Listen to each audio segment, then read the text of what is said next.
Je reprends. Chers amis, chers membres de l'OJPCI, nous voici alors en 2020. Je voudrais, avec cette année nouvelle, vous présenter mes vœux. Mes vœux de santé, de prospérité, de joie, de réussite dans vos rédactions respectives, de prospérité, mais aussi de santé. La santé, elle peut être morale, elle peut être financière, mais aussi professionnelle. Alors je souhaite que vous soyez aussi riche professionnellement, que vous effectuez beaucoup de missions à l'extérieur, à la recherche du savoir, à la recherche des contacts et à l'agrandissement de notre réseau. L'OJPCI a 10 ans. Et quand on a 10 ans, on doit évoluer, on est appelé à évoluer. Cette année encore, nous irons à la recherche du rayonnement de notre organisation avec le Grand Prix CEDEAO de la plume environnementale qui récompensera le meilleur journaliste pour la protection de l'environnement et du développement durable. Nous réaliserons des ateliers, nous irons encore à la recherche de membres, mais aussi à l'implantation de notre organisation à l'intérieur de la Côte d'Ivoire.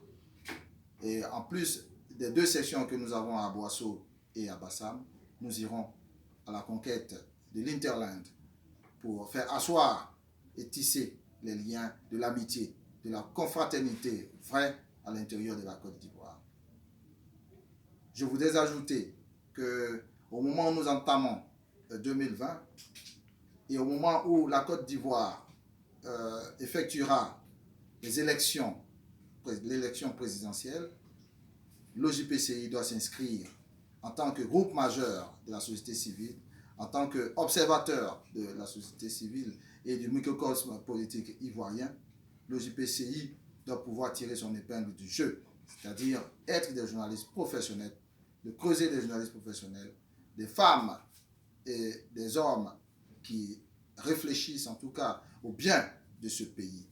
Non pas seulement en tant que journaliste, mais en tant que vrais citoyens, éco-citoyens, regardant de la gouvernance de ce pays, mais regardant aussi de la gouvernance écologique de ce pays.